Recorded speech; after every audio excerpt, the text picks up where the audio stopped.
This year, the Tokyo Motor Show saw the launch of Kawasaki's much-anticipated 200 horsepower supercharged naked, the ZH2. But it's actually a much smaller capacity bike that appears to have stolen the show, as Kawasaki also unveiled their 250cc inline 4, the ZX25R. Despite being only a quarter of the capacity of the ZH2, the hype around this bike, from what I've seen on social media, equals it, if not exceeds it. So in today's video, we're going to take a look at why. The headline spec for the ZX25R is its 250cc inline 4 engine, which in and of itself will be a huge pull for many small capacity bike fans. Inline 4s aren't really a thing anymore in the smaller displacement market, with the majority of bikes using a single cylinder or parallel twin and built to a budget for new or younger riders. But a 250 inline 4 might actually appeal to older bikers who recall the sports bikes of the 1990s, which used the same engine configuration such as the Kawasaki ZX-R 250, the Honda CBR 250RR, the Suzuki GSX-R 250, or Yamaha's FZR 250.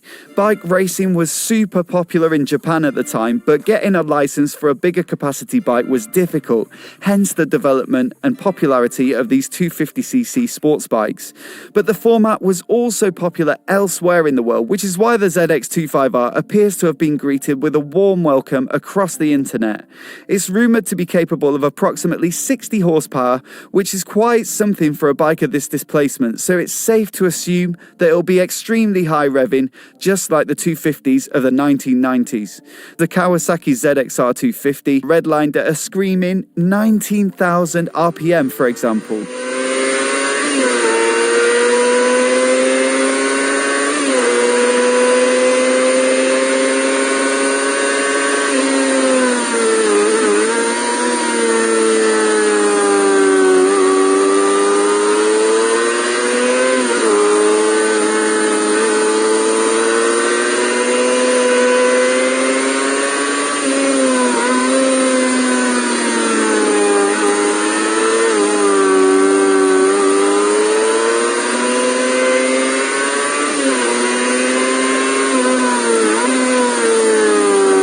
And therein lies some of the appeal of the 250 inline 4. The high revving motor gives it such a distinctive exhaust note, especially when it's really having its neck wrung. I've seen some disappointment that the ZX25R wasn't started up at the Tokyo show or captured on video, and I'd have to agree, I can't wait to hear this motor. But it's not just the engine that has the premium spec when compared to the rest of the small displacement market. The upside-down forks are from Showa and use their separate function big piston designs. Separate fork function means that one fork leg has a damper and one a spring, rather than a spring and damper in each leg, which should make for lighter forks with better damping. The big piston design should also provide better damping response. Both of these features are typically reserved for the forks of larger capacity sports bikes, so Kawasaki appear to have gone all out for the ZX25R in their quest to create something special. Suspension at the rear is handled by a horizontal backlink monoshock setup, and we can hope that both the forks and shocks will be fully adjustable, although this isn't confirmed. Braking also looks relatively premium for such a small bike, with a radially mounted own brand caliper at the front. Although it's only a single disc, this bike will be pretty lightweight and therefore not require twin discs. Radially mounted calipers are again normally reserved for larger bikes, with a more rigid mounting style that generally leads to a crisper feel at the lever. A monoblock caliper should also flex less, again improving feel. And at the rear, a single piston Nissin caliper should be more than sufficient. A quick shifter is also present on the ZX25R, again a much more sporting feature which allows the rider to change gear quickly without employing the clutch. Kawasaki's KQS or Kawasaki Quick Shifter is usually available on the upshift, with a downshift blipper on some premium models. I'd assume that this ZX25R will only have the upshift, but you never know, it really depends where they price it. The ZX25R also has some big bike electronics.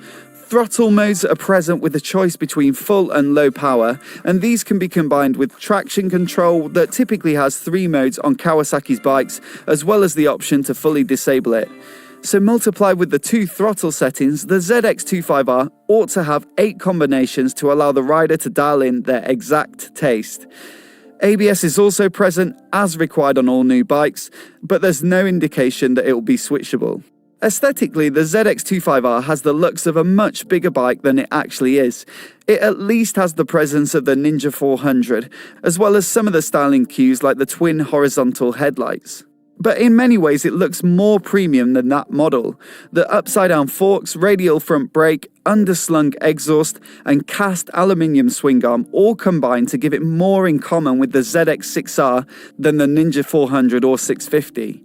It looks lean, angular and mean, and it will definitely appeal to anyone who likes the Kawasaki aesthetic, especially in the green colorway shown here. From all the indications I've seen already, it appears as though this bike has been developed with Indonesia specifically in mind. It was spotted testing near Kawasaki's factory there multiple times this year, and there are no videos about this bike on the main Kawasaki YouTube channel, yet the Kawasaki Indonesia channel has 2 already. It was also absent from the Kawasaki press release and media site in the UK, which did publicise bikes from the Tokyo show like the ZH2 and updated W800. Indonesia makes sense though, they have huge taxes on higher displacement bikes, so this could be a way to offer a premium Kawasaki sports bike to Indonesian riders without costing them a fortune in running costs. But as for whether it will make it to the UK or US, Kawasaki have said it's a worldwide model, but they're yet to single out individual countries. There certainly seems to be some demand for it if the comments on my videos are anything to go by, but only time will tell. If it does make it to the UK, expect it to be priced above the £5,500 of the Ninja 400, owing to the fact that the spec is of a much higher calibre, but it'll almost certainly be less than the £9,500 of the ZX6R, so my guess is somewhere in the middle. What do you guys think of this ZX25R? I always enjoy reading your take in the comments.